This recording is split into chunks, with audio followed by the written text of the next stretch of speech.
এ ভাই আপনার কইছি না যে বাংলাদেশের ক্রিকেটার করে নিয়ে ভিডিও বানান। আপনারা কই ভিডিও বানাইছেন? আপনারা বাংলাদেশের মানুষ, বুঝছেন? আপনারা বাংলাদেশের মানুষ।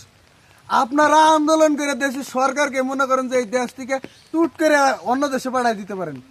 আপনারা আন্দোলন করে বাংলাদেশের যত ক্রিকেটার আছে সবার বেতন বন্ধ করে দেন। কারণ আপনারা আন্দোলন করে নেপালে সরকার কিবা করে পলা জান্নাকে শিখাইছুন, তারপরে ইন্দ্রনেশিয়া কিবা করে সরকার ফালাই দেন যে হেন্না শিখাইছুন।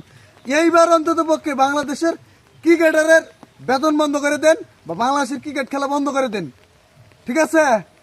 যদি বন্ধ করে দিতে পারেন তাহলে বিশ্বের মধ্যে অনেক দুর্বলতম পচা গাইদ্রাগুনে দল আছে, যেমন জিম্বাবু, আয়ারল্যান্ড, তারপরে মনে করেন যে হংকং, ওমান, বিভিন্ন আরো সিঙ্গাপুর, বিভিন্ন দল আছে।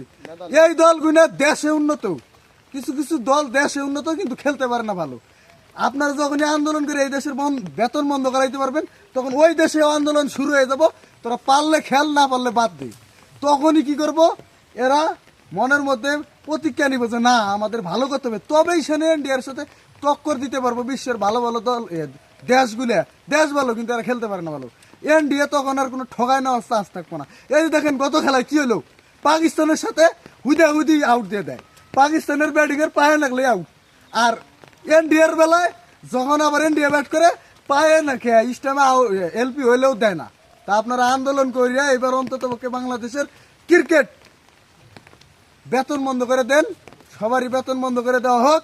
আর আপনারা অবশ্যই আন্দোলন করবেন, ভিডিও বানাবেন। যারা যারা কন্টেন্ট বানাবেন তাদের ভিডিওতে আমি লাইক, কমেন্ট, শেয়ার সব কিছু করে দেবো। ভাইরাল করার দায়িত্ব আমার।